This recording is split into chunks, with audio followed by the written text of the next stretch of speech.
So Nicola, welcome to the Feel Better, Live More podcast. Thank you. How are you feeling? Very excited. Yeah, a bit nervous or are you good? Absolutely, but very excited, yes. Fantastic. Well, look, we have been trying to get this set up for a long period of time now. Our schedules just haven't managed to match up. But you've got an incredible story, Nicola, and not everyone who listens to this podcast will have seen Doctor in the House. You were in the second season of Doctor in the House. You had a brilliant story, and I think we should just wind it back to the beginning so people understand the context of what's going on. So can you remember how you started to apply to be on the show? Do you remember what happened? I remember I'd had chronic fatigue and fibromyalgia for quite a while. On top of that, I'd had really bad anxiety. I'd had anxiety and depression for years off and on. And I wasn't actually depressed at that time, but I had bouts of depression as well. And I remember one day I was just walking up to where I live, which is at the top of quite a steep hill. And I was in so much pain and I was just so exhausted. And I just knew that life had to get better than how I was living it. And I happened to, my middle child was in a modelling agency. And I just happened to get an email, and I just saw this email as I'm walking up the hill at age, I think I was 38 at the time, feeling 98. Everything was hurting, everything was sore. And I just saw this email because I'd stopped.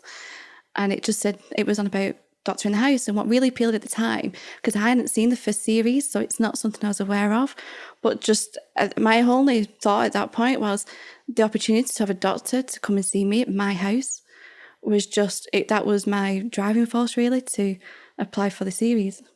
Yeah, wow. So what does that process look like? You know, you didn't see the first season.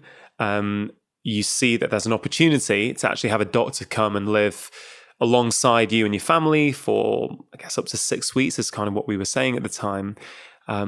What was it that appealed to you? Was it that you were always very complimentary about your own doctors, about your GP? From recollection, I think you were. I was complimentary, but I was frustrated because they really couldn't do anything for me, and I knew that it's hard to explain, but I think I just had this fire in my belly that I knew that this should not be how I'm living for the rest of my life. I kept saying my retirement was my 30s. Yeah. You know, I just felt so old and so much in pain, and I go to the doctors and we try different pills, and then you get side effects from the pills, and I knew I was zombied. I knew, and logically I knew, but I didn't know what to do about it. I tried looking online, but there's so much conflicting information, it leads really to inertia because you really don't have a clue, and you get told there's no hope of recovery and this is it. But I knew that even though my doctors were lovely, that I didn't agree, and I didn't want to be rude and tell them that I didn't agree.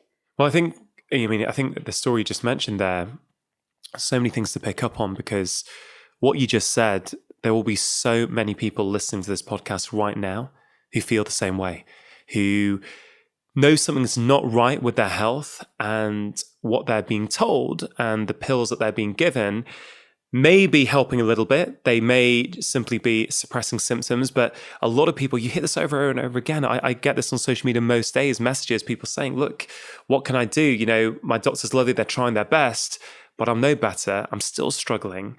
But there was other piece you just mentioned, which really rang true with me, which is you didn't want to be a fuss. You didn't want, you knew they were trying to help. You didn't want to be I don't know, what did you say? I didn't want to be rude. I didn't want to tell them they were wrong. Yeah, and I think very much that has always been, since I've known you, which is, it's almost, what are we now? We're recording this middle of October 2019.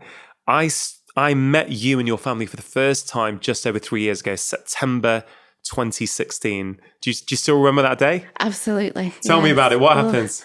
It was such a surreal, it was just so surreal. I'd obviously done my research, and I'd seen the previous episodes that you'd done on series 1. And I was excited. I was really scared, and I didn't really see beyond you coming to the house. I didn't really think of the cameras. Yeah. I didn't think of it being aired. I really didn't think of any of that. I was just welcoming an opportunity to have, in effect, a doctor all to myself, been able to sort of listen to all my issues and try and get to the root cause of what was going on, or causes, as in my case. So you didn't really think beyond, hey, I want to get on this show and I want to have The show was irrelevant, to be fair. At that point, it wasn't about getting on television. Getting on television wasn't what excited me. I never shared anything about my illness with anyone other than my husband. So I didn't really talk about it. So I didn't even, as stupid as it sounds now, the TV part of it wasn't the attraction. Yeah. And Nicola, that really makes sense to me, because since I've done those 2 seasons, I've often reflected back on every single family who I had the privilege of going to live alongside and helping. And no one was driven by being on television. And I think that's something the public don't always get, is that why I always used to wonder, why would somebody go through the process of having cameras in their house for 6 weeks, watching everything that's going on, recording everything that's going on, opening up, deepest emotions, things that are going on. Why would they do that? Desperation. Exactly. And that's what I picked up, not only with your story, with everyone's story. People were desperate. They wanted help, and they thought this might be an opportunity to get help. Absolutely. I was desperate, and I freely admit that. Well, it was horrible. It was horrible, yeah. I mean, and looking at you today, 3 years on, it's like looking at a different person. And, we have stayed in contact. So, you're very good at staying in touch and actually sending me update texts on a regular basis. Do you know why I did that, though? Sorry, I just interrupted. But I did that because I remember you saying that we was in it together. So even beyond sort of you being, like, obviously physically at my house, anytime something new happened, I was just always excited to share it with you. Yeah. And that's why I did it. It was in my head. We were still together on it. Yeah. And it was nice.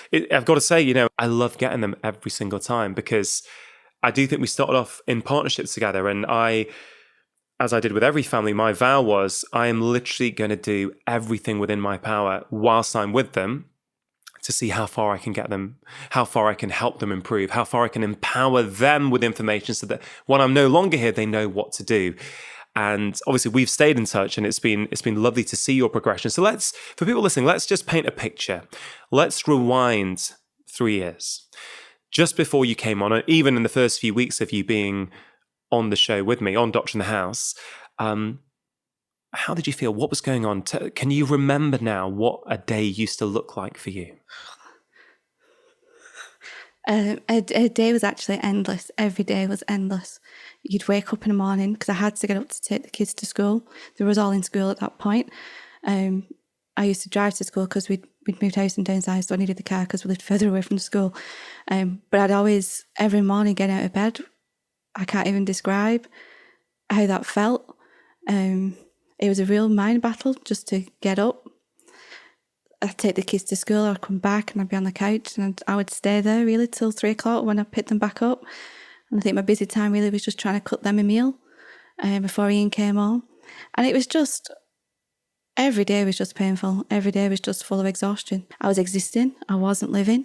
I wasn't enjoying. I wasn't happy. I didn't know what really happiness was, because you cannot forget that you've got this illness. I mean, I know with hindsight, no, you can, but actually when I was going through it, I didn't. So I was always aware that I was ill. Although I never called it an illness, I was very pedantic with my meanings. I used to say to you, I'm not ill. I live with an illness. And for me, that was it mattered that I said that. I think I was in massive denial, even though I couldn't deny it. But standing up for 5 minutes, I'd be really sore. Sitting down, I'd be sore. I could never get comfy. Yeah. And every day was like, I'd go to bed in the evening and think, I managed to get through another day. Yeah. When I remember that, because it's a very artificial situation in some ways, where there are cameras on, right? And I'm trying to take what we call a history. So I'm trying to find out everything I can about you. But obviously there's also cameras there. They're trying to pick up and document the story so they can tell it whenever the show finally airs. And obviously I had been through one season, so I knew the process. But it's not the same as being in the surgery, in the consultation room. But in many ways, that whole environment lends itself to more depth and more, there's something unique about being in that sort of situation when people around you, there's cameras on, there's mics on. I don't know, people open up, and it sounds almost counterintuitive. But I remember thinking, because I've got to say, I found your case was very challenging for me. I've shared that with you. I didn't. It was not easy. None of them were easy, but it was particularly challenging. And I would be up late most nights trying to figure out how am I going to help Nicola and her family. I knew I could, but there were so many things going on. And you had, I think we counted up, you had 10 different diagnoses from the doctors in the past few years. I think there was anxiety, depression, IBS, sciatica, cyclical migraine. You had this bloating gut problem. You had these back pains. You had fibromyalgia as a diagnosis, hypothyroidism. There was a big list. And I remember thinking, how am I going to get through? I have a very different approach. The way I look at the human body, it's very much not the way I was taught to look at it. It is for some cases, but in a lot of these sort of chronic cases like the one you had, I don't find the way that I was taught at medical school that helpful in trying to manage a condition like yours. Because what happens is you were a classic patient who had literally been picking up different diagnoses over about 10 years. You had a collection, you had a suitcase full of different diagnoses, and you were on different pills for different diagnoses. But still, you were in pain, you were knackered, you were struggling. So for me, it was like, well, okay, if the medication's helping and it's helping you function, fine. But all I saw was a lady with 10 diagnoses on 20 different pills a day. Because I remember we counted it, 20 pills a day. And despite that, you didn't really have a deep understanding of what was going on with you. You were struggling. You couldn't get out of bed. You couldn't play with your children. You had to give up working. You could barely cook for your kids, let alone play with them. And I remember thinking, right, it's very hard because I'm coming in with a new philosophy, and how do I get that across to you? And I don't know if you remember, I'm sure you do remember, but I remember we used that train set analogy. Yeah. And I'll just explain what it was first, and then I'm interested to see what you thought of that. I got this train set and we put it on the table, and I said at the front, Nicola, this is you. This was the carriage where the driver would sit. That's you. And over the last 10 years, you picked up, I think, 9 or 10 different carriages behind you. These are all your different diagnoses. So what I'm proposing is for the next 6 weeks while I'm with you, let's get rid of all these diagnoses. Let's get rid of the labels that have been put on you. And let's just look at Nicola. Let's just look at you, and let's figure out all the different parts in your body that I can. Let's see if we can optimize health. So in a nutshell, instead of managing disease, I was thinking, how can I help create health in Nicola? What did you think the very first time I used that analogy on you? Honestly, it didn't really matter to me in that respect. I don't think I took it in what really you was meaning. I was drugged. I know Ian got upset. My husband, I know he got upset. I think he understood it way more than I did at that point.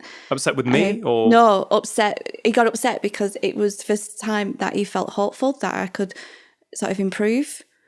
I suppose everything had fallen onto him. And I think he was just like, wow. But I think for me at that point, whether it's because I was drugged or exhausted or a combination of both, it was more, I was just thankful that you were here. And that's what mattered to me. Well, that's interesting, isn't it? And I think that's a message for any healthcare professional listening to this, is there's something about a patient feeling that their story is being heard. Absolutely. And in many ways, I don't know what you think. I think that's the most important thing that any healthcare professional can do for their patients. Yeah. And I think even today, they still don't, on a very odd occasion, have to go to the doctors. They don't listen. So there's no point going to it. It's awful because I've come through this and I'm very thankful and very grateful, but it's made me very mistrustful. Yeah. Of the general doctors, not because they're not trying to do the best, but I still, even today, don't feel listened to. Yeah. And it's beyond frustrating.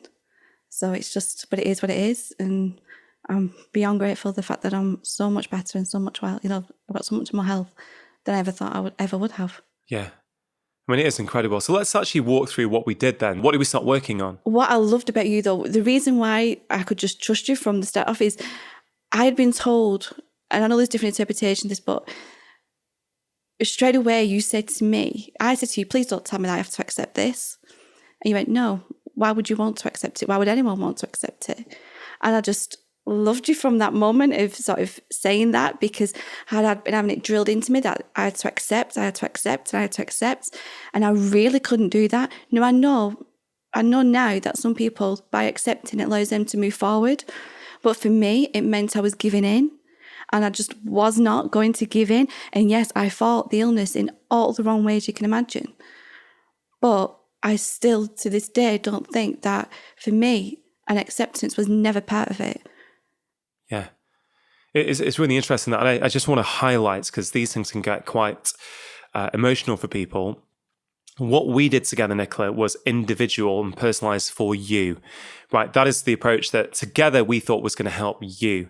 Now, another patient with the same list of labels and diagnoses may need a different approach. Absolutely. Yeah. And I think that's something that I'm really trying to change or help change within medicine, is this idea that actually the name of the disease doesn't necessarily tell you how to treat it. It's not like all cases of fibromyalgia are the same. There are different driving factors in different people. And if we move into an era of personalized medicine, our job, I think, as doctors, is to figure out what are the important driving factors with the patient for that individual. And I think that's a key point that often gets missed. It's like, oh, well, that's not the way to treat fibromyalgia. Well, whatever you may or may not think about the approach we took, being 3 years ago on 20 pills a day, not being able to function, not being able to walk around the block, not being able to play with your kids, not being able to work, to today where you hardly take, some days no pills, maybe 1 pill a day. Not even that, not generally. Even, yeah. So you've reduced your pharmaceutical intake by 20 pills, which is just a phenomenal story in itself. You can now do so much more than you could ever do. And I'd love you to explain what those things are. Clearly, the approach worked for you. Absolutely. So because I know you've had a lot of criticism since you've been on, and we'll explore how you found that. But whatever happened has worked for you. Yes. Yeah. Beyond my wildest dreams, actually. And that's why it's so emotional, because I could never envisage being here today doing this with you. Yeah. On the other side. Why don't you tell the listeners? So we've heard sort of how bad things were. Paint a picture of your life today. What does it look like, compared to then? Well, then, as I've said before, it was just every day was an endurance. I didn't see any beauty in any day. It was just, how do I get through this day? How do I get through this day? I didn't want to die. I said, I didn't want to die, but I didn't want to keep living the way that I was living. I just can't even describe just how difficult that was. Whereas like now, it doesn't sound so much a big deal, but I'm home educating my youngest. We pulled him out of school 2 years ago. Literally, as soon as I got well, we ended up moving him. And that's a challenge, obviously, in itself. I'm a parent governor at Bolton Sixth Form College, and I love that. And it's massively at my comfort zone because I'm with all these super intelligent people. And then there's me there just from a parent perspective, but it's great. And I'm also involved with my son's rugby club. He plays for Bolton Rugby, and I'm always now willing to put myself out there and try new things. Yeah. I'm not frightened of anything. Well, I am frightened, but I will still push through it because it is just a mental thing. I'm so much more open. I'm helping out with events and stuff at the club. Just to put it in perspective, guys, and if you haven't seen it, I'd encourage you to jump onto YouTube and have a look at this episode. I will link to it in the show notes for this episode. But, this is unbelievable. The fact that you can actually work, be a school governor. You could barely get out of bed before. You couldn't play with your kids. To go and do these things is simply... That's one of the nicest things there's been a lot of big things, but it's the smallest things that have really mattered the most, like with Logan. He was 12 when we did the show. He's now nearly 16. Wow. He's 6'2", but we still play fight. Yeah. He says he takes it easy on me. I'm like, no, you don't, because I'm very competitive with him. But it's almost like that primal tick thing we do. And it's just, it's like he regressed a little once I got better because we could play again. It's going to almost retap into things that he never got to do with you before. Yes. And Zachary it's okay. Zachary was born with me being ill. So the guilt around that and the fact that with the other two, at least when they were very little, I could do ball pills and I could do parks and things like that. With Zachary, I was actually very lucky because I had a friend who would look after him, and he ended up being at nursery a couple of days a week because I literally could not look after him, and my friend would bring him home. And one day they'd seen a frog and was watching this frog in the stream, and they'd had this super, super time. And I was so thankful to my friend for doing that. But it cut me up inside because I couldn't. To go from that to, I call him a little boomerang now because he's with me 24/7. And I get all this extra time with him. And initially, I think I felt doing the home education, it was my way of saying sorry to him without ever telling him, because obviously I'm not going to put that burden on him. It's not his to hold, but the guilt not being able to look after him really, really hurts. But actually now, he doesn't really remember that. It was his norm. And obviously our lives now have taken a very different path. And it's just such a privilege to get all this extra time with all three of them. You know, it's lovely to be able to be a part of their lives. Do you think you've got a deeper appreciation of life today because of what you've been through? Absolutely, 100%, yes. Yeah. And I guess many of us take day-to-day life for granted. We take for granted that we can get up and play with our kids and go for walks and go to our job and work hard and work late and come back and we can still function. My son started playing football and rugby 2 years ago. Wow. And I always said that I would never complain about standing in a wet, muddy field, because every Sunday you can guarantee it's raining and it's wet and it's a bit miserable. But I love it. I love just being able to stand there and not be in pain. You know, and I couldn't have done that before. Yeah. You know, little things like that. It's nothing. Just standing on a field is not a big deal. But I'm so grateful for the fact that I can do that. It's amazing, because when you've never experienced illness, you know, it's raining today, muddy rain, do I have to stand here and watch the football game? But you went through years where you couldn't do that. So even just standing in a muddy field, watching your son play is just a phenomenal experience. And I think there's a lesson in that for all of us it's these little things that we take for granted. We don't realize how precious they are until we've lost them. Absolutely. And I felt like I lost all my 30s.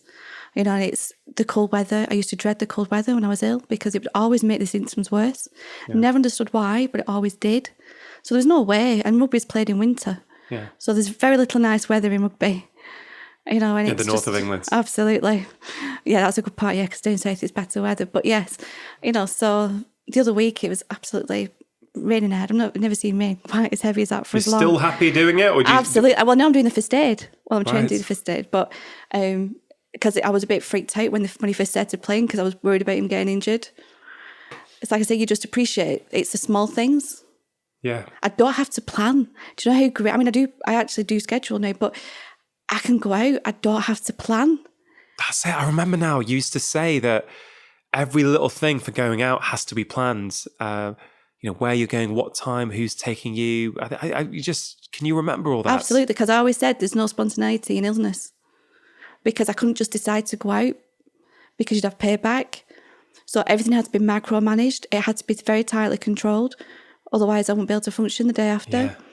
You know, now if we decide we want to go out, we can go out. I can go out in the evening. You know, my first time of going out in the evening with Ian was actually to go and watch Patti the musical in Manchester. Wow. And I'd not been out in the evening for about 6 years. Yeah. Because I just couldn't function. So the fact that I could do it, it's such a special time. Yeah. When I remember, I think it was the Christmas after we finished filming in September to November, and I got a card from your kids. And, you know, I can't remember the exact wording, but it was something like, you just want to say thank you. Thanks for giving us our mum back. And I've kept that card because it was just so lovely to, because, yeah, I mean, you remember how hard work it was, Doctor in the House. I mean, it was from my level, it was the most intense professional period in my entire life. I mean, I've never known anything like it. You know, that second season was almost 6 months of close to 7 days a week being on it with multiple families across the country on camera, very complex patients. I felt so guilty now for so long because I watched the fireside chat that you did, that you called me hard work, and it made me laugh because I thought, yeah, my husband would agree with you there. I said it in a respectful way. You did, but it was really funny. And initially it was hard, right? But I was hard work, and I know I was hard work. And then I felt, and that's another reason why I kept sending you texts saying, look, I'm doing this now, because it was my way of saying sorry that I was so hard work. And I think the frame of mind that you're in when you're in that illness, I was just so uber controlling. But you had to be, right? That's what I felt. And the thing is, again, it's that understanding, and I didn't really understand. So I could only, to get well in effect, I had to lose everything that I thought I knew because it wasn't working. You almost had to undo what you knew, what I'd start learned. from scratch, and then start again. Because you told me to do the opposite of what I'd been previously taught. So that took some while to assimilate. Yeah. One thing I remember super clearly, I think it was the very first day we were together. And again, you read about this stuff as a doctor, you get taught about it, but I don't get to see my patients in their home environments. So we went for a walk that evening, or late afternoon, early evening. We went for a walk with the camera crew. You know, obviously not with the camera crew. The camera crew are following us going for our walk. And I knew all your symptoms and I was like, okay, let's get a real feel for this. So we went out for a walk together around the block. And it was just amazing to see how, yes, you were getting more and more tired, but there came a point in that walk where you couldn't talk anymore. Suddenly, I remember your words started to slur and your eyelids started to droop slowly. They weren't, it was as if the energy in your body had just run out. Is that ringing a bell? I didn't even realise I slurred. Yeah, there was just... I wasn't aware. You weren't, and for me, I'd been reading a lot about mitochondrial function for the previous few years. I'm really fascinated how the health of our mitochondria impacts a whole variety of different conditions, including fibromyalgia. And I remember seeing that thinking, to me, it looks as though your mitochondria were working and suddenly your physical exertion exceeded the capacity of your mitochondria to generate energy. And suddenly then your body could no longer generate enough energy for you to speak properly and for your eyelids to work properly. And I really got a deep understanding of mitochondrial function in that moment. Mitochondria, for people who are not familiar, they do many things in the body, but they are fundamentally the body's energy factories. That's one way of looking at them. They help to generate energy that we need to do anything. And I saw it so clearly and I thought, oh my God, her mitochondria aren't functioning as efficiently as they should. So what you want to do on a daily basis is exceeding the capacity of where your mitochondria are currently at. And so I told you something that I think was not what you've been told before. I said, I think for a few weeks, we're going to have to cut. I don't think this walking, going around the block is actually helping you. It may somebody else, but I thought for you, we need to help your body recuperate and help to restore it and actually get those mitochondria working so that you can then go and do this, which I think was alien to what you'd been told before that, right? Absolutely, because I was still trying to exercise with members of the gym and I would go drugged up beforehand, try and do a little bit on the treadmill and cross trainer, not even really do that much. It was really frustrating because I'd worked in a gym previously, so I knew what to do, and I was like sort of coaching Cam and Ian, and they were losing weight and getting fitter, and I was like getting fatter and slower. Do you remember what you said to me the day after you went to the gym? So you would drug yourself up, you would go to the gym, because obviously that made you feel you got some control. You're like, well, I'm still going to go and work out. But the next day, I think the next day or two, you couldn't get out of bed. Even the night, I timed it so that when I came back, I didn't have to do anything. I think what's interesting for me is that, and there's nothing wrong with this at all, you were trying to stay physically active. Yeah. You were trying to go, no, I'm not going to let this beat me. I'm going to keep going, even if it wipes me out that evening and it wipes me out for the next 2 days. And again, a few years ago, I probably would have thought that would be good advice as well. But there was something about it. And of course, I could only get this insight by spending this much time with you. It was like, actually, I reckon we'll be able to get there. But I think we need to take a few weeks off from this and let's really work on, as I said at the start, getting rid of the labels, not in a derogatory way, but just I find sometimes labels, for a whole variety of reasons, aren't that helpful. They can be, but sometimes they condition us that, oh, I have this now. And I'm interested in what you said at the start, your use of language around your illness. Just remind us what you said about how you saw your illness. I saw it as a separate entity entirely. To you? To me. So I wasn't ill. I lived with an illness, and that really mattered. Doing the exercise thing, I thought very wrongly, but I thought that was my way of putting 2 fingers up at the illness and I can still do it. But actually, I had no concept of how to look after my body. I mean, I was taught actually to ignore my body. So I did. By who? Doctors. What did they say? Well, there was no reason for my pain, so therefore I could ignore it. I wasn't going to break my back. I wasn't going to break a bone. So the pain, there was no reason for that pain. So how does that make you feel as a patient? Whether you're in pain, you're in agony, you're taking lots of codeine-based painkillers, opiates, basically, and they're saying there's no reason for your pain. How does that make you feel? A whole host of things, but it's frustrating because the thing with me, I suppose, I was really lucky because, as you saw, I had a very nurturing bubble with Ian and my boys. Yeah, you've so got I was a great very family. well looked after. And actually, we'll have to talk about how Ian struggled with the recovery because that's interesting. But I was very well protected, so I didn't care if nobody else believed me. I felt believed because Ian believed me, and all I cared about was that he did, and he really did. And he actually understood it way more than I ever thought he did when I was sort of I was like listening when we had that conversation with him initially in the back garden. I thought, let's see how much he actually does understand. And he just really did. Yeah. And I just loved the fact that he really did understand. So I didn't have what sadly a lot of people have, where they feel that their illness is not believed. I did feel believed, but I was never the kind of person to go and tell people that I had this illness. Yeah. I kept it extremely private, and then I put myself on television, but I didn't talk really about the illness. I didn't want to. I think I was ashamed of it, and I was appalled by it, and I hated it, and I hated me completely. So I didn't share anything of what I was feeling. Not even Ian really. There's some really, really low moments that, I would just not cry because I thought if I cry, I will never stop.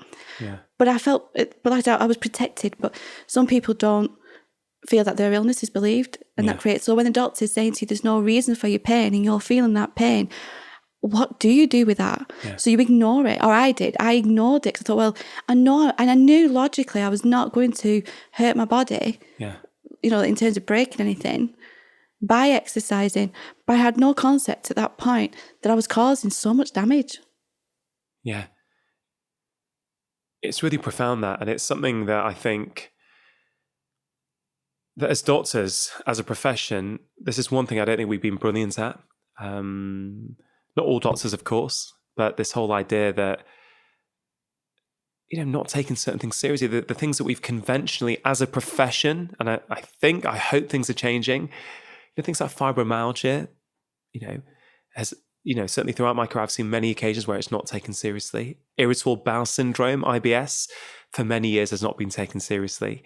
And I think by not doing that, we really cause problems, because I always say to people, whatever you think of what's going on, there is a reason why a patient has turned up in front of you. There is a reason, whether you think it's a waste of time or not, which I never have thought that a patient coming in is wasting my time. Genuinely, never. Because even, for example, if somebody comes in to see me and they've had a runny nose for 2 days, right? And a lot of people will say, that's just a waste of the NHS's time. It's a waste of their money. They shouldn't be coming in. And I get that on one level. But for me, I'm always interested in people. I'm thinking, well, why does this person feel that after 2 days of a runny nose, that actually they need to be taking time off work, spend 30 minutes waiting in line in the GP until you get seen, and what is it going on in their life? What has been their upbringing? What's their health understanding? Why do they feel the way they do? Because I believe in people, and I believe that actually they're coming there. They're not trying to waste someone's money. They're not trying to waste time. They feel that they need help for that, and someone else might not. Someone, who's got a really good health understanding will spend 3 or 4 weeks with a cough and cold and never go and see their doctor. And that's great. But actually saying that these people are wasting our time, I think it's a little bit derogatory, if I'm honest. And a lot of people, to be honest, me included, hated going to the doctors. I didn't ever want to go and see my doctor. Not because my doctor was awful, just I didn't want to go and see my doctor. Yeah. I didn't value myself. So it was, I didn't want to go and bother them. Yeah. So when I did go, it really was because I was feeling very low. Yeah. So I remember one of the first things we did with you was change your diet. Yeah. Because I was so reluctant to that. I called it the no fun food diet for a while. I remember. It's and again, I want to outline what my philosophy was. My philosophy was, look, there are multiple things here that could be contributing. I don't know which is or not, right? But let's go through your body systematically and change what we can. Let's focus on the creation of health. So we, we basically changed your diet to a very much like a whole food, fresh food diet. So a lot of the things that you were used to having, we were cutting out. Yep. I think I spoke to you a little bit about obviously reducing your physical activity. 6 months we did that for. Did we? Wow. Yeah, it was 6 months she said not to exercise. Yeah. Wow. I mean, that's incredible. I know that I felt that this bloating issue that you had, I felt that you might have something called SIBO, small intestinal bacterial overgrowth. And I thought that was contributing in some way to your gut function and maybe contributing to your symptoms. There's some studies out there which suggest it might be. Again, I'm being very careful with my language because people get very inflamed with this stuff. And it's very easy for this stuff to get misinterpreted. But this was an approach of saying, let's look at all the things that might be contributing. You've been seeing doctors for years. You're on 20 pills a day. You're still not any better. The current approach you're taking is clearly not working. So let's take a different approach. Let's take an approach that at the very least is going to do no harm. Absolutely. That's always my philosophy. So we made big changes to your diet. Yes, you were resistant. I do remember that. I remember that day well. That's one day I actually do really remember. Do you? Absolutely. Do you ever watch the series? Do you ever watch your episode? I used to watch it. I know it sounds really sad, but I used to watch it quite a lot at the beginning of my recovery, just because it was a nice reminder of how well I was doing. I hadn't watched it for 18 months, but obviously before coming here, I did watch it again. What do you think when you watch it? It's like I don't recognise myself, to be honest. And I've learned so much. I had no idea about the power of food. Yeah. Obviously with my size of me, it's not like I'll be lying if I said I'm always 100% like into that diet particularly, but actually I prefer eating that way. I don't bake the way that I used to because I know if I bake something, I will eat it. Yes, I still like cake and I still like chocolate, but it's nowhere near as before. We don't really, to be fair, we always cooked. We always tried to cook from scratch anyway, and we still do that, but we don't, we never bought jars in, we don't use jars, and even today, and it's, initially it was like I thought I was depressed, and this is stupid thinking, but this is when you don't think right. We didn't engage the boys with that diet because we kind of saw it as a punishment almost. Yeah. Isn't this fascinating? But like now, obviously, again, they're not perfect and it is a struggle getting a veg. And it's funny because they have a thing like, Mum, don't tell me what's in it. If I make a curry, don't tell me what's in it. Because I know I'm going to put as much veg in as I can.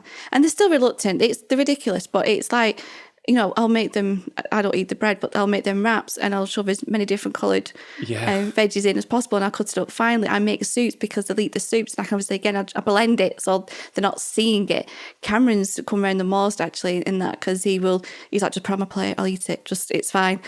But it's, for me, I realised, me and he was sat there one night, we had this really nice fish and sweet potatoes, and I'm like, we're eating really nice meals and we're giving our kids crap. What are we doing? Buying them chocolate, is that really a treat? What we're actually putting in the bodies? So to me, I said with them, what we do is kind of halfway measures, which obviously you do then get halfway results. Yeah. But even Logan, it was funny because Logan is nearly 16 and he's eating so much. And even he can't binge the way they used to. He went, Mum, it's your fault because of healthy eating. So it's like, and obviously because he plays rugby, we're trying to encourage him to make sure he's eating, nutritionally dense food. So it just took a while to sort of think, why are we eating well and we're giving our kids who we love more than anything else in this world, why are we giving them rubbish? But you know what, Nicola, that is such a key point. We sort of feel, don't we, that sometimes it's a punishment to have to eat well in a way that nourishes our body, because our norm, many of us, not all of us, but many people's, their norm is to have a lot of highly processed junk food, a lot of quick convenience food. And I get it. People are busy. Life is tough. People are rushing around. I totally understand it. But it's funny how we've got to that state in society where often it's seen as a punishment.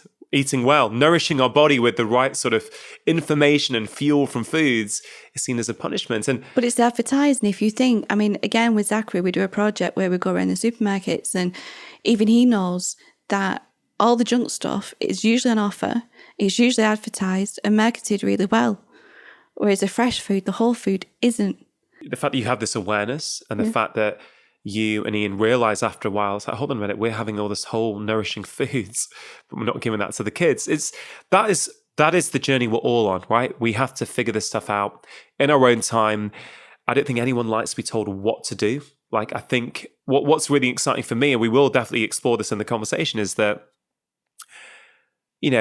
yes, we have text contact and there was a bit of help after the series, but generally speaking, you have been empowered with this information. So you are responsible for your recovery. You're the one who's learnt about your body. The food choices I recommended were simply a trial for like 4 weeks, for 6 weeks. Let's try. Let's see what happens. Does it improve your gut function? Does it improve your pain? If not, fine. But at least we can start to rule out things. And I'm a big fan actually of a well-managed elimination diet. I did that for 6 months actually. Did you? I stayed on it, yeah. Yeah, and look, I think of course it's best to do this with a nutrition professional wherever possible.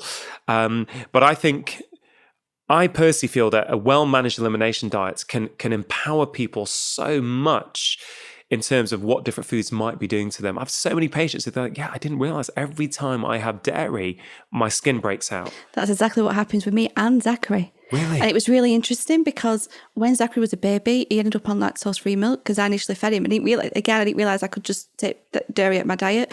So I went from breastfeeding to bottle feeding, and he had to be lactose-free. And initially they said, well, just try with the yogurt.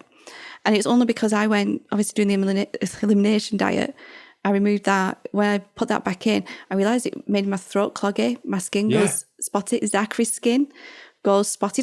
Neither of us have a huge reaction to it. But again, I know he's now on lactose-free products because I can see the difference in his skin. And for me, this is what it's about. This is about empowerment, right? This is about not telling people what they can and can't eat, but it's giving people the tools, and they go, I always say that the analogy for me is this, right? With anything to do with lifestyle. If someone wants to go out with their mates on a Friday night and have a few beers, right, to unwind after the week, and they stay in the pub all evening, they often know that there is going to be a price to pay on the Saturday. They're going to have a headache. They're going to be a bit fuzzy-headed. They're not going to be able to function properly. But presumably, they're making the decision to go out on a Friday night in that knowledge, saying, I'm going to get enough enjoyment out of seeing my buddies on a Friday night to put up with the consequences tomorrow, right? On some level, they know that's going to happen. With anything I do with a patient over lifestyle, my goal is to do the same thing, is to help them understand for themselves what different choices are doing. Then, once you've got that understanding, it's up to the individual. My job is not to tell someone what to do. I'm never told, in my eyes, I've never told a patient what they should or shouldn't be doing. That's not what I feel I'm there to do. It's to empower them. And so you've now figured out that when you have dairy, you get clogged up, you might break out on your skin. So then it's up to you what you do with that. If at Christmas time, you decide, hey, you know what? I really want to have this, and you're happy to put up with the consequences. Well, I feel you should be allowed to do that. And to be fair, I do. And like I said, Exactly. It is a choice, and I'm far from perfect with it. It's just I'm much more aware. So if it's very rare that I do have dairy, but if I do, it's a deliberate choice that I'm making, knowing that but I'm not constantly subjecting my body to something that I know it's going to have a reaction to. And that's the key, really. It's I limit it rather than just ignore it. Yeah. And I love that. I really love that. And I think, I'm not at all, just to be clear, I'm not telling everyone or I'm not suggesting everyone should stop eating dairy. I'm just saying many people feel better off it. My interpretation of fundamentally, in a nutshell, what we did together was this. It was basically adopt the philosophy in my first book, the 4-pillar plan, look at food, movement, sleep, and relaxation and tweak them all to suit you and suit where you're at.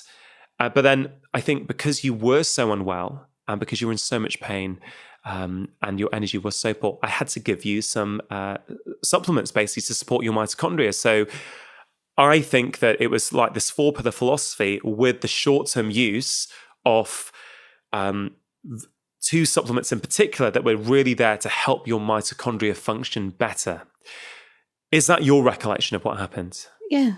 Yeah. Absolutely. Yeah. And are you needing any supplementation today, or are you sort of pretty much okay with your lifestyle? I'm not taking any supplements at the moment. See, and this, I think the whole issue about supplementation gets misunderstood with the public and the medical profession sometimes. Just to reiterate, I'm just making this point particularly for the listeners here. When we use the term lifestyle medicine, I never want it to infer that people have done things to themselves. And I don't know if that was an issue that came, maybe that's how you might have felt at the start at some point. I love the term lifestyle medicine. Yeah. Initially, I interpreted that as being just food. Right. And I think so many people mistake lifestyle medicine as meaning food. And if anyone takes anything away from what we're saying today, I'd like them to know that actually lifestyle medicine is so empowering and it puts us back in control. And to me, that has just been phenomenal. And it's not just food. It's like you said, really what you did with us is the 4-pillar plan. You know, and I recommend it to every single person I meet. But actually, I don't want to speak for anybody else. Some of the way that I lived, I massively contributed to me becoming ill. Was that deliberate? Absolutely not. You know, there was no conscious thought of, I want to make myself ill. But there's so many things actually that isn't any wonder that eventually I became ill. Yeah. So we do it to ourselves, but very much inadvertently, and there's no blame. And initially I blamed, and this is one thing that really kills me with this illness, is the guilt. The guilt haunts you. And obviously, because I do have a support group, and all the time it's guilt, and it's so misplaced. Yeah. You know, and it breaks my heart actually that the number of people who feel that guilt, and I felt it too. And I still remember that I kept saying to Ian, I would not blame you in the slightest if you left me. I remember. You know, and I truly meant it, because I would not wanted to have lived with me. But now I look back and think, why on earth did I say that to him? Why was I keep pushing him away? You know, I was ill. It wasn't done intentionally. There was extraneous factors that got involved that wasn't my fault, but there were definitely things that I do hold myself responsible for. And I know that's not everyone's case, but in my case, it definitely was.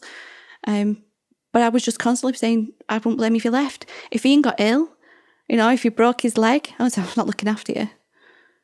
Yeah. You know, and it's there's so many things that come up from that, because I think what you said about lifestyle medicine, I think, is such a beautiful way of talking about it. I think that's the funnest thing for me about this whole field, is that you empower people. People feel that they've got a sense of agency, a sense of control now over what happens, rather than being at the whim and whatever the illness wants to do. You've actually got some control. You taught me to listen to my body. And for the first time in my life, I actually started to begin slowly, to take a while, to understand my body. I no longer ignore my body. You know, yeah. Your body's so clever, isn't it? It actually tries to tell you that things are going wrong. Yeah. And it is so easy to be dismissive. And that in itself is empowering. You know, you mentioned about saying to Ian, you know, I wouldn't blame you if you left me. I mean, that's a pretty profound thing for a wife to tell her husband. You've got 3 kids together, you live together. And I think that guilt, Nicola, is also something that I'd love to explore, because you were quite, you know, you never wanted to put anyone out. You, as you say, you don't want to share much about your illness with other people. And I sensed a few weeks in, and you'll remember well from the way they cut the show, we had this probably an hour conversation, which obviously gets shortened to a 45-second piece in the actual final cut of what was shown. And I don't remember the audience announced, but I remember seeing that many things were starting to improve. Clearly many things were not as well. And I was thinking, okay, because I see this a lot with my patients in clinic. Like, let's say people have been unwell for a period of time, and let's say there's, 15 things that are going wrong. If 5 of them start to get better, it can often still be a case that, yeah, things are still really bad, because there's 10 things still bad.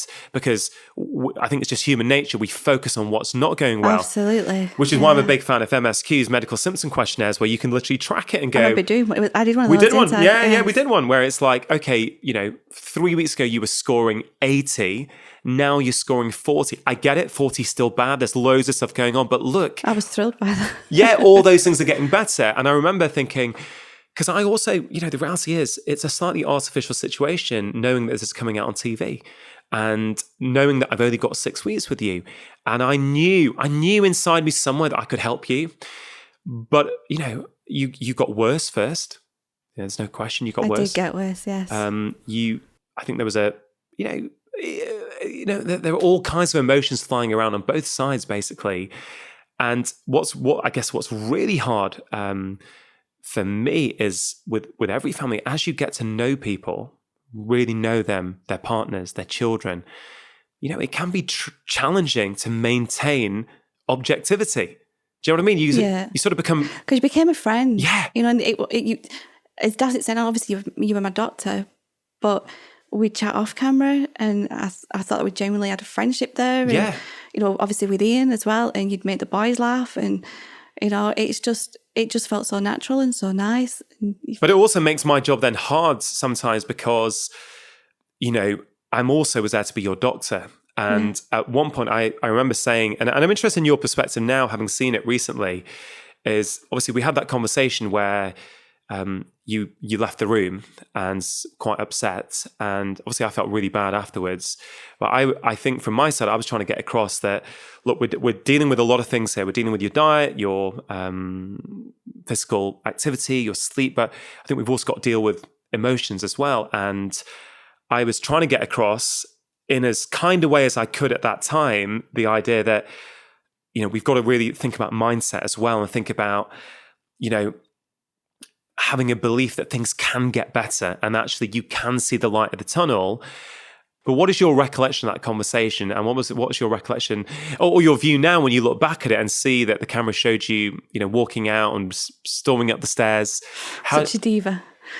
Honestly, I was talking bollocks.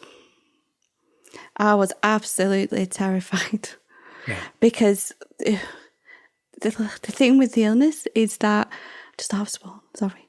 The thing with the illness is, you know, it can go worse.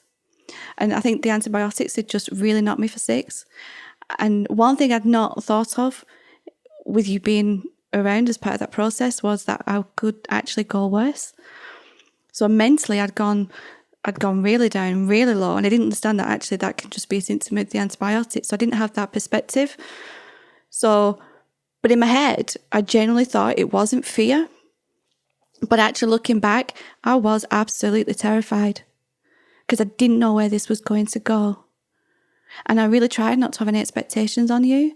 It was a weird thing. Obviously I wanted help, but I didn't know if you could because I've been told so often that there was no help. You know, but then it was, like I said, it kind of gets murky because I really liked you as a person as well as obviously as a doctor, but just to have chats with you, it's, you know, but it was just, I was absolutely scared. Yeah. I was really, really scared, and I was scared for a long, long time, and I did not know how to put that fear and make it positive. Yeah. Because I still get scared sometimes, but I turn it around. So this is really key, Nicola, because I think this applies not only to you, this applies to many people, many patients, all of us on some level. We get scared. We get scared about possibilities, particularly if we've lived a certain way for a long period of time and been told there's no hope. So do you know, I mean, are you able to look back now and go, well, how did you change from being scared to actually, you know, you're like a different person now, chatting to you, whether it's on the phone, over text, even picking you up from the station today and chatting to you. You feel like a different person. Like you're still the same, you know, lovable Nicola that you were back then, but something's changed. There's a steeliness to you now in a different way. There's more, I think you're kinder to yourself than you were. Yeah. What happened there? I think I just truly hated myself. So it's, I did not value my own feelings, my own thoughts. I felt worthless. I felt useless. I was a burden. It's okay. I've been told so often growing up that, you know, my feelings didn't matter. I'd been told, it's funny because like, again, you know, like my mum would say, oh, you're really lucky to have Ian. But it's like, she never said, but he's lucky to have you. You know, and I was last in the list. I didn't look after myself. I didn't know even how to look after myself. You know, so I think a lot of it was my self-worth, my self-esteem. I think you might have noticed in the change in text, I used to always apologise for sending a text, but then I got to a point thinking, why am I apologising for sending a text that I'm deliberately choosing to send? You don't have to read it, you don't have to respond to it, but for whatever reasons there were, I wanted to share something with you. So I'll wish you well, you know, with your books, when you did your book and stuff. But I'm thinking, why? And you actually said to me as part of the show, when we did the meditation thing, that lady was phenomenal. I didn't actually appreciate meditations at that time. But you said, in effect, treat yourself like you would your friend. And I was so dismissive of that. And again, that's wrapped around self-worth or lack of. I always said to my kids, know your worth. And I had no clue to my own because I felt worthless. I felt useless. I was a burden. What was I contributing? Nothing. I had actually no understanding the strength, because I always say people with chronic fatigue and fibro, we really are superheroes, because just to get up in the morning, people who've never experienced that will never know just how hard that is, going up one flight of stairs. Yeah. That was, we had to downsize the house. We had to do those different things. We ended up in the smallest room because it was nearest to the bathroom, because on the top floor, the thought of coming down another flight of stairs to go to the toilet in the middle of the night, I just couldn't do it. And these are things that everyone takes for granted, unless there's a reason that you can't, and it's, so, but these people are living with this day in, day out, and we're not kind to ourselves. We just, our inner voice is really, I always know your inner voice needs to be like your inner goddess or your inner cheerleader, because you're in your head most of the time. So what are you telling yourself? Yeah. And mine was my enemy, and it served that purpose very well, because it kept me down, because I had just no value. Yeah. Thanks for sharing that, because I think we're really getting to the heart of the problem with many people here. And it's almost a cliche, isn't it? Treat yourself like you treat someone else, and yeah, you were dismissive of it, because the right message has to come at the right time as well. And sometimes we're not ready for those messages. And, it's fascinating hearing you say that, because since both seasons of Doctor in the House, I've really reflected on the whole process. Why, what was going on with people, why they came on the show in the first place, and it was desperation. They were just desperate that they couldn't get help, and they thought this might be their chance of getting help. None of them wanted to really be on TV. That wasn't their drive. It just happened to be a byproduct. In order to have a doctor in your house for 6 weeks, you got to go on BBC1. And it was almost as if, okay, fine, I'll do whatever it takes to get there. But I reflected back, and some of this was sort of informed the 4-pillar plan in some ways, was that no matter what someone's condition was, whether it was fibromyalgia, whether it was panic attacks, whether it was insomnia, whether it was someone's hormonal issues, I still fundamentally took the same approach. It was very much less about a disease-focused model. It's more on a health creation model. It's like, okay, whatever it is, let's start with these 4 pillars. Let's figure out what's going on here. Let's try and just improve a little bit, little by little in each pillar. And I saw, yes, I had to do some extra things like you. I need to give you some supplements to help you. I had to do that with some other patients on the show as well. But ultimately, the fundamental core of what I did was the same. And I actually think the human body actually requires the same ingredients to thrive. And if we start focusing on that, that's when we're going to get a healthy, happy population, rather than focus on what's the name of this condition? What is now the treatment for, once you've got that label, how do we treat you? So it's a slightly different way of looking at it. But the other thing that really dawned on me is, when I saw people really start to make shifts, and I think this is certainly the case for you, and I wonder if you would agree with this or not, but the real shifts start, because yes, in 6 weeks you were pain-free, right? Your fibromyalgia pain wasn't there anymore, which is just amazing to be able to showcase that to, 4 or 5 million people in the UK, 70 countries around the world it's gone to. It's amazing to be able to showcase what is possible. But I realized that actually it's that emotional piece that is where the big shifts happen. Once we start treating ourselves better, once we understand where that comes from, that's where the real change starts to happen. Is that what you found in your own story? Yeah, and it took I mean, this has been an involvement, and I'm still evolving with it. I mean, I think it was a good 18 months down the line before I even began to sort of see myself differently. Yeah. So it's a very slow thing, but definitely, yeah.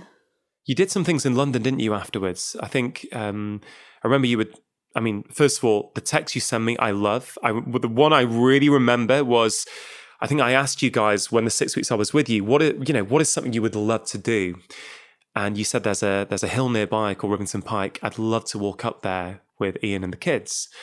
And, we didn't get there in 6 weeks. We didn't get there by the end of the show. But I remember, I don't know, was it Easter?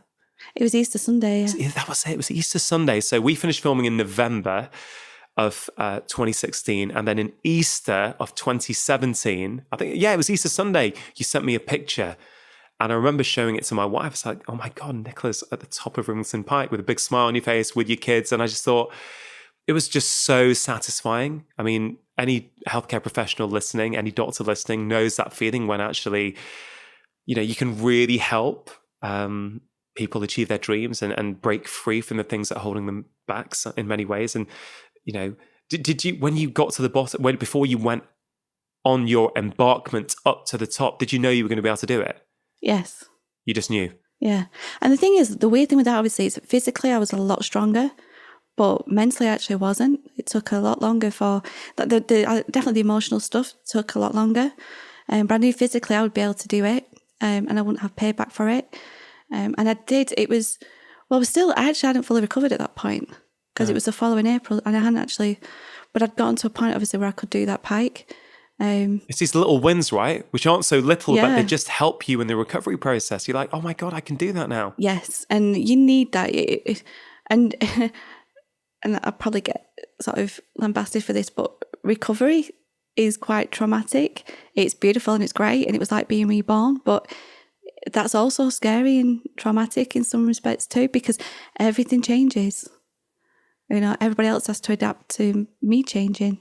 I think I see it perhaps least of all of like my family. Yeah.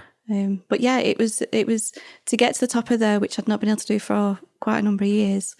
That was a huge yes moment. Yeah, for sure. Now, you mentioned people have to adapt when you recover. And earlier on in the conversation, you hinted that maybe that has been challenging for Ian. It has, yeah. Yeah. So this is really, really interesting to me, because I see this a lot with people. So why don't you share, as much as you're happy to, how has you getting better impacted things with your husband? In every way that you can imagine, it's impacted. And I think, don't get me wrong, and he's thrilled that I'm well, but he was used to having me be. The thing with Ian is, when he met me, I was broken. I was already broken at 17. I met him at 17. At that point, I had depression and anxiety. So, and he came along, and the thing is, I never wanted a boyfriend at 17. I was not interested in boys at that time, because I'd seen relationships very detrimentally. So in my idea, I was going to be this little feminist going traveling the world and being a language teacher. That's what my aim was. I've always loved languages. I've always loved learning about different cultures. I still do. But my aim was to actually be a teacher. Then I walked into college and I met Ian. And it was just like, this I love at first sight. And I know people don't believe in it, but I truly believe in it, because I looked at Ian and it was like, there's just something about this guy that I really want to know. And it was just a very mental, head level, not even like physical stuff. It was more, there's something about him. And he was just reading a newspaper, wearing a really horrible top. But it was a bit of a naff top. But you saw through the bad top. But I saw through that and the crappy newspaper he was reading. And I just thought, there's something about him that I really want to know. And then he wagged college for 3 days, Rongan, and left me waiting for 3 days. So it was like, where is he? And my friend, she was called Etty, and she was like, he'll come back. He ended up working. So he wagged college to work. And then, but when he met me, he really was, it was like movies. It was, when you see a typical love story in the movies, it was just like that. I've never, to this day, I have never been loved the way that he loves me, and obviously I love him, but he's just been so generous with that. But he likes fixing things, and he wanted desperately to fix me, so he would, and I think he struggled with the notion that actually the other person who could fix me was me ultimately. So we got into obviously a routine, and he'd care for me, he'd look after me, he never complained. How that guy did not complain once, I have no idea, because I'd have been horrendous, I'd have been him. So, But he had to suddenly get used to me being stronger, to me wanting to do things on my own. He was always with me, you know, and I still want him with me. It's not I don't want him with me, but I can do things on my own. Yeah. You know, I can put myself out there more now, and I love any opportunity I can to get out of my comfort zone. I will take it because it's thrilling. And you learn and you grow. But he's really struggled with knowing what his place is in our relationship. Because it's changed. It's fundamentally changed. But it's, you know, he's the first, obviously, he doesn't want me ill. It's not about him wanting me ill. It's just, what does he do when, because it's 26 years we've been together now. Wow. Congratulations. Thank you. We've been married for 20 years. Is it 20 years? Yeah, 20 years we've been married. That's impressive. And, you know, it's just, what does he do? What's his role? All of a sudden, I'm stronger. Not sudden, but I'm stronger. And, you know, he would tell me his opinion of things and I would back off from my own opinion. And it's like, no, Ian, you're wrong. And I'll argue sometimes with him and say, I don't agree. So it's having to evolve, right? He's having to really change.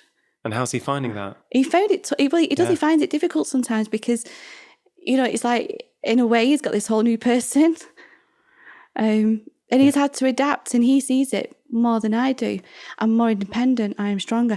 I'm happy, Rangan. I didn't know what happiness was. It's taken me 42 years to get to feeling happy. And I'm happy. Yeah. You know, and it's just, and it shows. And he loves it. But he was always doing things for me. And I don't need him to be my carer. I hated him being my carer. But that changes things. But he was really good. It does. You see this over and over again. And it's, again, this can sometimes limit people's recovery because as they go down this path, it changes the dynamic in a relationship. And often people don't want that to change. It's really funny because he was always the one who embraced change and I was very fearful of it. Now I love change and he's going to be a bit more reticent with it. You know, but it's like our whole relationship changed. We could do more things together. Not like, you know, even intimacy, that was it's difficult to be intimate with someone when it's painful. You're sore and you're exhausted. So he quite enjoyed that change because we could be more intimate because, you know, it was like rediscovering ourselves again. And it wasn't my carer. Yeah. You know, and big shifts, big fundamental shifts. Yeah, going out in the evening. Yeah. You know, it's his birthday in like 2 days, so we're actually going away to the lakes overnight and doesn't know it yet. Things like that, which I couldn't do before. You know, so our relationship it's not that it's got weakened, it's actually stronger. It's just he's had to do a lot of the adapting. Yeah. And I'm loving it. And sometimes it's like a little bit, whoa, slow down a little. Yeah. Because for him, it's all new. I appreciate you sharing that, Nicola, because I think there'll definitely be people listening to this who will resonate with that. And actually, I think it gives them a lot of hope and a lot of insight as to, you know, one of the most powerful things I've seen in my many years of seeing patients now is that knowing you're not alone makes a huge difference. You know, if I say to someone comes in to see me and I say, yeah, you know what, I've seen many people just like you this week who've got a similar problem.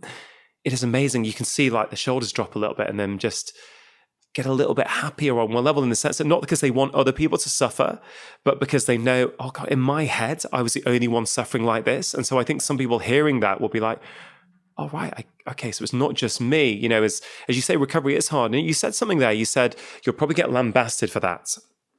And I want to sort of dive in there because I think that's a really key point, something that we both had to face in very different ways by having such mainstream exposure on BBC1 is the wrath of people on social media.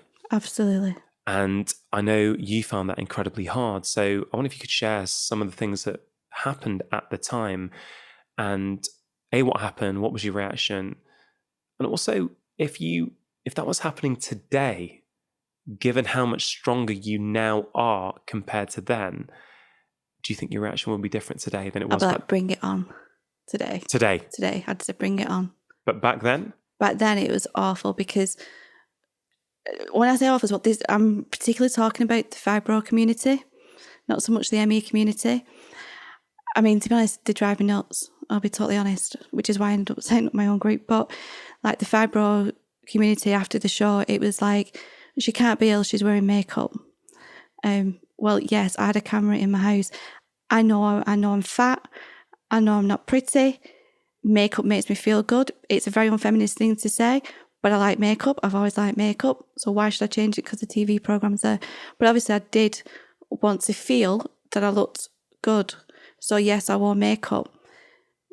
You know, the house was clean. Yes. Again, we had cameras. I also had Ian and a 17-year-old at that time who was more than able to help clean the house. So obviously, I mean, you have a sense of pride. Are they making an insinuation that they're saying that I wasn't ill? I couldn't have had fibro because you've got a clean house, because I could do those things. I didn't have fibro because the whole thing about negating my illness, what really, really sucked at the time was not only are you negating my illness that I shouldn't have to justify to anyone, you're also negating my children's experiences.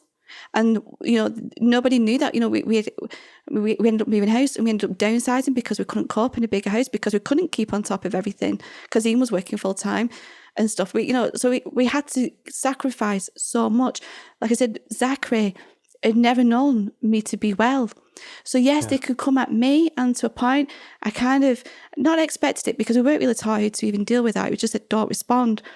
And I really tried hard not responding.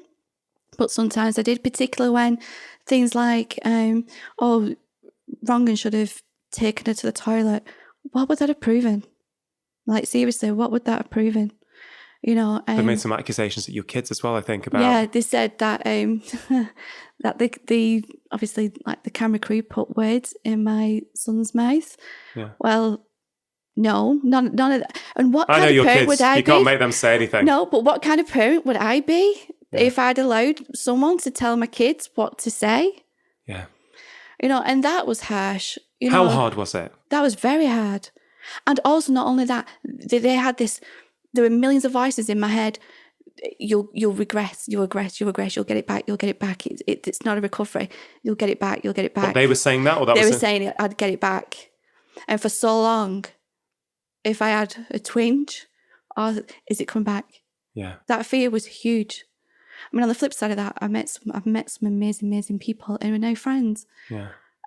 But at that time, rather than taking all the positives, and there were many, right? And there were many. And you know what? The beauty of it is now I've become really close friends to a couple of people that I would not have met had I not had the ME and fibro. Particularly one's a doctor, actually, called Mike. And he's been a huge support for me this entire time. And we actually now go and visit him and his family in Dorset. Wow. Because we've become really close. And then there's other friends as well. But for so long, and he was instrumental actually in helping me because he'd also had ME and his profession failed him. And he was the only person that I could talk to about recovery and about the illness. Because when I was ill, I didn't know a single other person who'd had it. Yeah. So it was very isolating just because I didn't know anybody else. And then the stuff I'd seen online was so abysmal and just, you know, like, to me, again, this is just my opinion, but I don't see the point in having groups where everyone's just saying how rotten they feel, because those with those illnesses know exactly how rotten it is. So I just think what you're actually doing by constantly reading other people's pain and misery that's just making you feel worse. Yeah. So I personally do not like that. Despite being pain-free at that time, did you ever, when you were getting attacked, did you regret going on the show? No. Look where it got me. I said to you, I think right to begin, I wanted two things. First, obviously, I wanted help for myself. And if I got help and I progressed, I wanted to be able to help other people. And I can do that.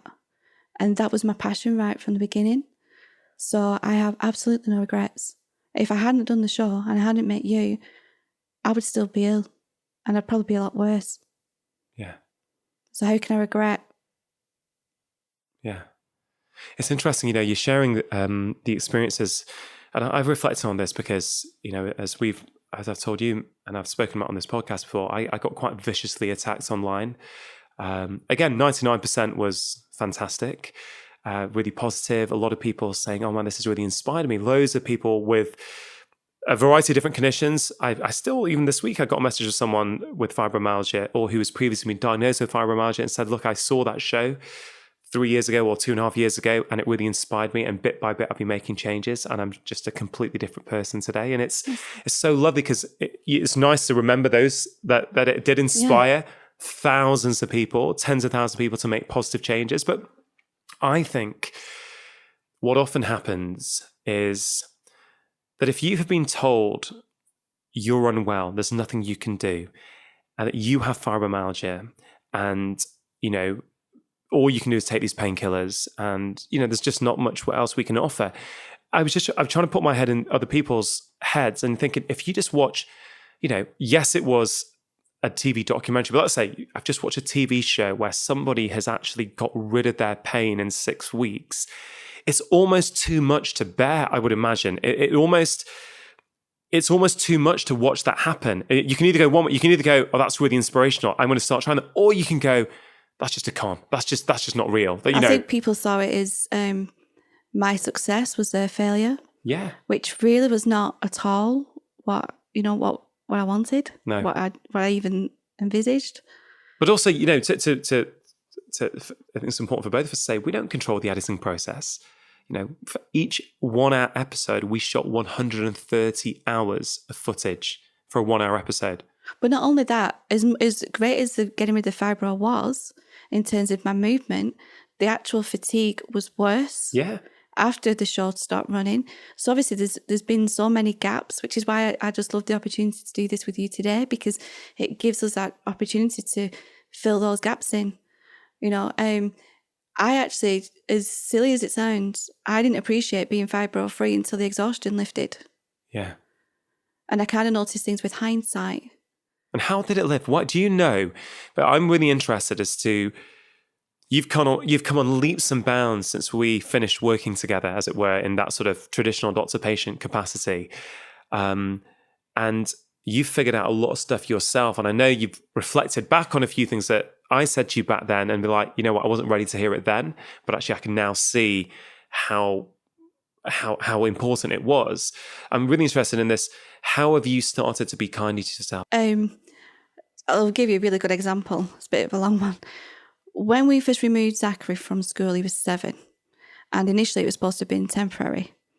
So my whole aim was that he would reintegrate back into school as if he'd never left. Now he's extremely academic, Zach. So he was out of school for about 7 months. The head actually changed to the same school he was in, so we tried him back in there. Now we succeeded. He went back to school. He was still top of his class. I was having 2 periods a month because I just stressed myself out so badly. And as I said, it's a bit long-winded. But then when I took him out again the second time, because obviously the responsibility is huge. To home educate, it is a huge responsibility. And it's one I take extremely seriously. But when I took him out the second time, I thought, this is silly. Because my iron levels actually went lower from before doctor in the house when I got retested. Because what I've achieved there, Zachary was fine. He was just as clever. He was just as able. But what was I doing to me? And what I realised through that is, what is perfection? And who is perfect? You know, who is perfect? And I think there's been lots of things where I could always be prettier. I could always be thinner. I could always be a better wife. I could always be a better mum. I could always be a better friend. But to what degree? So I then began to realise that actually I needed to take care of me so that I can take care of the people that I love in a much more efficient way without it being detrimental to my own health. And it was more like, you know, actually, you know, now with that, I'm still home editing. I'm going to home editing right through till college. And the responsibility is still the same, but I'm not making myself ill in the process. You know, I'm kinder because I don't feel the need to be perfect anymore. Again, it's having that self-worth. The more that I started to believe in just like, I'm just a human being. You know, I have this, and I'm sure you'll know as well, I have never yet actually met anyone with ME who has a type B personality. We're all type A. We're all very driven, very motivated, very passionate. And I had so many high expectations of myself. I would never place expectations I had on myself and anybody else around me. But I was always striving to be more than I was because what I was wasn't good enough. So when I kind of realised what I'd done with Zach, yeah, he went back to school. And yes, he was just as clever as he'd always been. But the cost to me then at that point was huge. I thought, this is silly. This is really silly. What am I doing? So actually I realised bit by bit that I needed to look after me. And again, it's that thing about self-care. I go on about self-care constantly because actually self-care is not selfish. We need, and you've taught me that through your books as well, but you know, we need to be able to take time out for ourselves. We need to do what nourishes our souls so that we can give back to the ones that we love actually better. You know, and I think it's just the more I started to believe in myself, and it's not cocky either. You know, I wouldn't like to think I'm all of a sudden you know, it's not about being cocky. It's just actually I'm okay. I'm a nice person. I know I'm not perfect, but I don't care. And that's the thing, really. I just don't care now about being more than I am because actually I'm happy with who I am. And I'm not at war with myself. Really powerful, Nicola. I mean, it's amazing to see the insights you've had over the past few years. There's so many little wins on the way, which you've, so gratefully shared with me. I love getting these texts from you, whether it's Rivington Pike, whether it's something else that you've done, or you've gone down to London and met someone, or that pink concert. I have to say about that pink concert. Well, you've got the pink T-shirt on. I can see World Tour 2019. You're a huge Pink fan. Tell me what was going on there. It was a very bittersweet moment because she actually performed closer to home several years back. I can't remember the timeline. Before Doctor in the House. Before Doctor in the House. And just to be clear, you're a huge Pink fan, is that fair to say? Massive, huge Pink fan. Yeah, favourite absolutely. artist? Yes. I just think when you talk about inspiration, to me, she's inspirational. But I couldn't go to her concert because at that time the anxiety was huge. I'd had the ME, but I don't even think that I'd been diagnosed at that point because it took a long time. There was just no way I could go into that concert. But I could hear the music from where I lived. And it was like, so I tried to listen to music, but I couldn't go. And then she announced last year, she was halfway through the American tour last year when she announced coming to Europe. And I was like, the tickets were being released near my birthday. And I kept saying, I've got to see Pink, I've got to see Pink, I've got to see Pink. But obviously they're quite costly and there's always other things to spend money on. And I even said to my husband, I said, I don't care. I said, if you can get me to Liverpool, the arena in Liverpool, I'm quite happy to sit outside and just listen to this woman sing. I really don't care. So he kind of like, okay. But what I hadn't known, and this is so touching for my son, is Cameron said he's studying maths at degree level. So he was at Salford Uni and he should be doing his lecture and he's trying to buy me tickets. And he actually managed to buy me tickets and some really good seats. And it was just, and obviously he gave me the tickets on my birthday and I think I just cried for about an hour. So to go, and what was sweet as well is Ian was willing to sort of drive down to London. We stayed overnight, we saw the concert. So you went to see her in London? Went to see her in London because we couldn't do the Liverpool one because of his work, of his teacher. So It was just, so he was more than happy to drive me down to London. Cameron was obviously looking after the other two boys. Also, I could go and see Pink. But what did that symbolise to you? The fact, just for people who don't understand, I mean, what is it about that actually made you feel so good? Is it that you couldn't do it before? Is it that you couldn't be in an arena with that many people? What was it? It was everything. It was the fact that I could not have gone to a concert when I was ill. And the anxiety was all, I couldn't even go to a supermarket at one point, my anxiety. I could not be around people. And I was in this huge, obviously, Wembley Arena, and there was like 80,000 people there.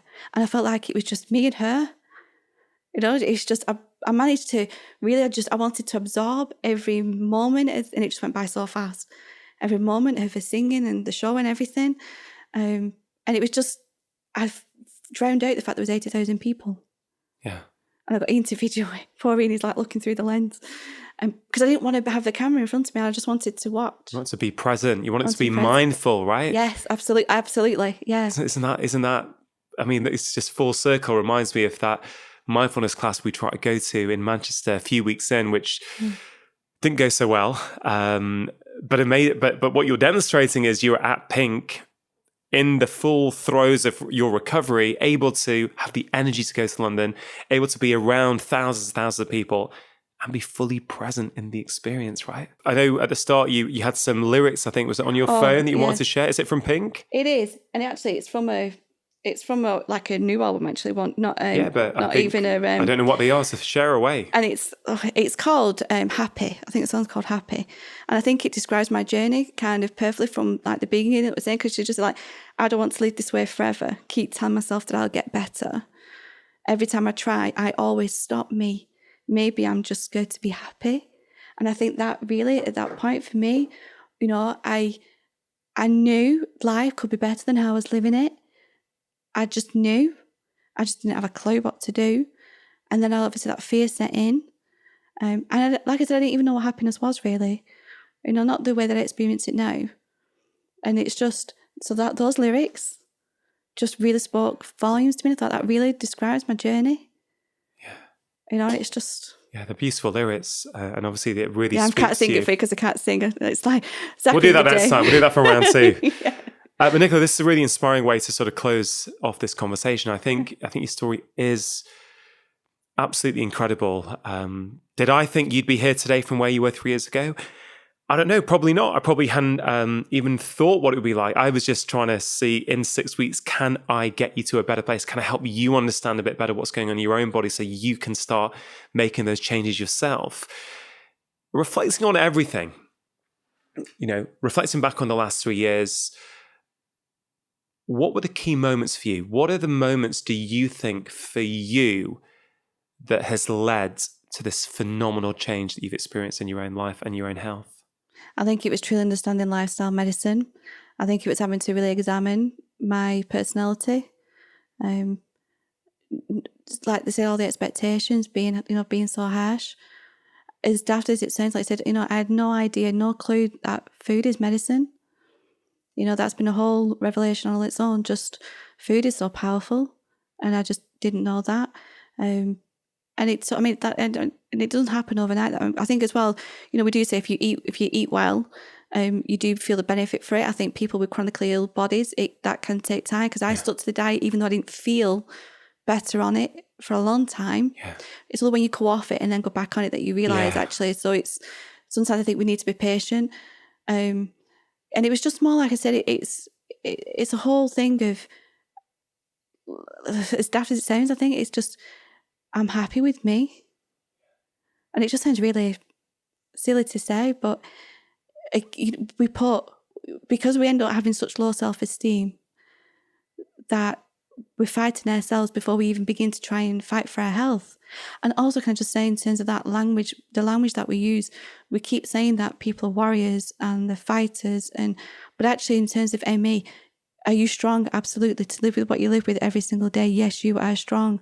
But when you're using terminology which is used for like wars and things like that, think about what you're actually doing to your body there. I always say now with ME and like fibro, you kind of have to put yourself in like a warm, snuggly cuddle. You do have to be really kind to yourself, not be aggressive in your quest to get well. You actually need to be much softer. Yeah. You know, you can't fight this the way that, you know, you can't go into a boxing ring and just punch somebody. It's just not going to work. You actually help yourself more by being kinder to yourself and lowering some of those ridiculous expectations.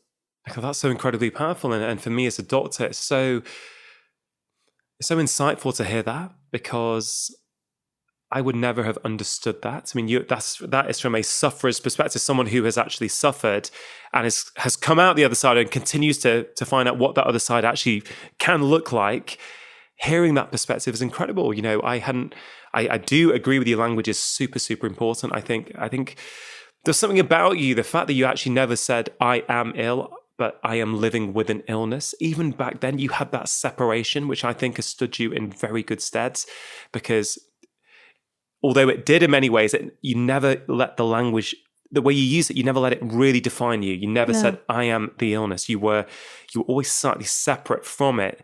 And I've got to say, I think that has probably been an instrumental point in your recovery, the fact that you didn't let it define you.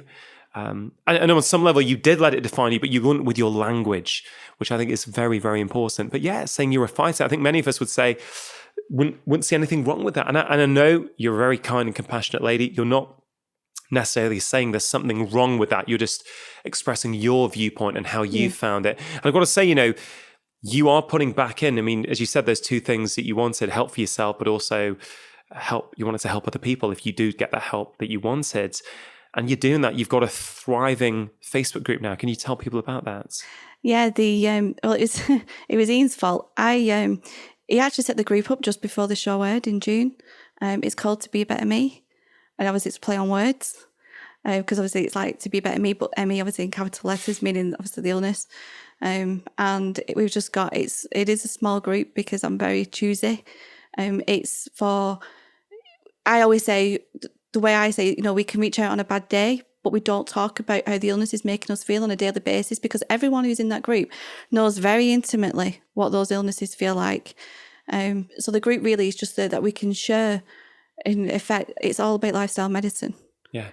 Things that distract us, things that can bring us joy, because you can live, ironically, you can live well through illness. I never knew how to do that. Using distraction techniques, using the breathing's so powerful. Yeah. And I was very dismissive of that. I still, to this day, I use deep breathing methods. Yeah.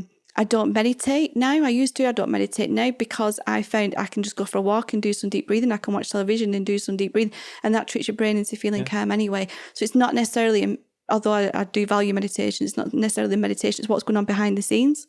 It's what you found what works for you, right? Yeah. You found what works for you. Yeah. And it's just the group is lovely because it's a welcoming place that people can, and again, as well, I don't know whether you're aware, it's if you have mild ME, people on the more severe end can be very critical. And in our group, that's just not allowed, because no matter whether you're on the mild spectrum or the more severe spectrum, there are difficulties in each stage. So I don't define whether someone has it mildly, it can still work, to somebody who's bedbound, because each comes with its own struggle. For people who are listening and feel inspired by you and your story, and there will be many, Nicola, and I hope these days you can see that in a way that maybe you couldn't have a few years ago. I don't see it as inspiring, to be honest. I still don't see it as inspirational, but it's nice that you say it, and I do appreciate that. Yeah, I think people will. I think many people will be thinking, okay, I want that journey for me, even though everyone has to find their own journey. But what is the name of the group if people want to find it and actually request if they can join and have access to it? It's called To Be a Better Me. So they just go to Facebook and type it's in. It's Facebook to be, type it in. It's like it's also a capital T and capital M-E. Yeah, and we'll link to it in the show notes page of this episode as well. So if people do want that help and support, they can try and find it there. And can I just say as well, in terms of recovery, what people really need to know is the biggest thing with fatigue is consistency. You do need to be consistent when you're trying to gain in health. You do need to be persistent, and boy, do you need to be patient. And I think those three things as well are key to any recovery. Yeah. Thanks for sharing that. I was about to ask you, and maybe this is the answer to that. I was going to ask you, for someone listening to this, whether it's ME, fibromyalgia, anxiety, depression, any sort of health issue that they're struggling with, and they feel, I can't go on, how much longer am I going to have to suffer with this? They can't see light at the end of the tunnel. You've been there, you've been to some really dark places and you've come out the other side. What would you say to those people listening who need a bit of support? I would say that how you're feeling now doesn't necessarily mean you'll feel this forever. Ignore all the stuff that you get told. Concentrate on your body. Try and understand your body. Make it your friend, not your enemy. Read your books. They really do help. And just know that actually I'm living a life, and it's not extravagant or anything like that, but I'm doing things now that I never thought possible, and I'm happier and content. And if I can do it, anyone can do it. Yes, I got lucky because you came into my life and kickstarted it. But as you said, beyond that, I've had to really figure out everything a lot of it on my own. And it does take time, but you can do it. But you've got to have that. If you've got that fire in your belly that says that things can get better, it's it's a very complicated illness, but things can get better, and I think we need to shout it from the rooftops when people do get better, because it is possible. It's not really common knowledge, and that's the saddest thing of all, really. It's not out there. Yeah, but you're doing your bit to help it get out there. Trying, very small way, yes. And look, Nicola, I think it's a big moment having you on the podcast. I think 3 years has been a huge huge journey you've been on. I think sharing certain elements of that is going to be so powerful, people. I've never had someone like you on the podcast before, and I've never had... very honoured. Yeah, I've never had a patient story. It's something that I've thought long and hard about. So I've thought, would it be beneficial for people to hear actually someone who's suffered and come out the other sides? We'll find out what people think. I'm sure people will be kind and compassionate. There's nothing I think to disagree with in terms of what you said. You're sharing your experience. But you know what? I actually don't mind anymore. I'm not, people don't have to agree. Yeah. And I know people don't have to agree. This is just my story. And it's such a privilege to be able to say it my way. So, thank you so much for that. Hey, not at all. Nicola, thanks for coming over to my house today. Thanks for sparing the time, putting the pink T-shirt on. Absolutely. Coming here to share your story. I think people will join the group. I'm looking forward to seeing what people think, what the various things that you've talked about from your experience. I'm sure they're going to resonate with so many people. Nicola, anything you're looking forward to this year in particular? And it sounds like you've got a weekend away with your husband this weekend, which sounds brilliant. Yeah, I'm taking him to the lakes. We're going overnight and Cameron's babies. It's just, you know what? I enjoy everything. And that's the thing. You can always find beauty when you want to. And like I said, I used to always just wear black and I still wear black, but I like colours. Yeah. So my life's colourful. And I said that a while back, and life should be enjoyed. It shouldn't just be an existence. And I'm grateful that I wake up every day and there's always beauty there. And it hasn't been smooth running, but there's always going to be challenges, but it's somebody wise, not too very far from me, said it's how you deal with those challenges. Yeah. So it's just I've become more educated on how to look after myself in a much more healthier way. Nicola, inspirational story. You have certainly taught me more than I have taught you, and you may surprise you that, but you really have. Your story has taught me a lot about what it means to be healthy, what it means to be ill, how you can recover. Thank you for sharing your experiences with me. Thank you for coming on the podcast. My pleasure. And hopefully we'll be able to follow up on this at some point in the future. Thank you very much.